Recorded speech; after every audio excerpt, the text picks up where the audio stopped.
hear from Ian Douglas, Fair Water Use. Thank you, Ian. Thank you, Ruth. I'm here to represent Fair Water Use Australia, which is a national public water rights advocacy group.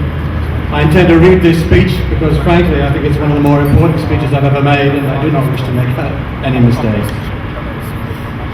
The multiple impacts of this crisis have been eloquently described by my previous speakers, fellow water warriors.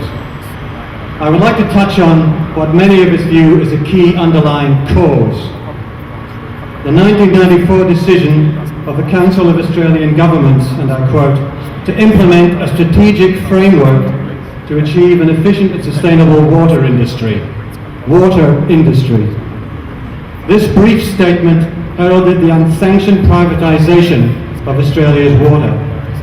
A radical policy with far-reaching consequences for all Australians, irrespective of their political hue. A presumptuous and divisive move, implemented without the mandate of any electorate, federal or state.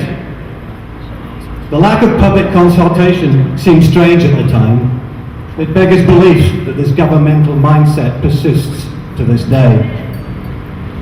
Since 1994, successive administrations, state and federal, have reneged on their clear and constitutional responsibility to manage the Murray-Darling as an integrated whole. They continue to allow a once vigorous and productive natural resource to be plundered for the sake of economic rationalism and political expediency.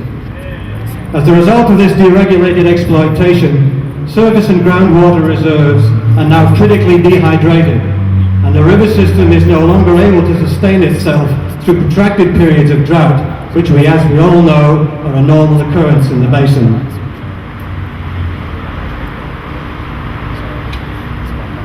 Fair Water Use urges all Australians to call upon the Commonwealth to declare a state of emergency in the entire Murray-Darling Basin, to enable it to override destructive state policies, to legislate to protect Australia's water as a public good, to implement urgent measures to restore the environmental health of the river system. And by the way, Prime Minister, if you're stuck for ideas, meet with Indigenous elders, ask younger Australians, they know what is required.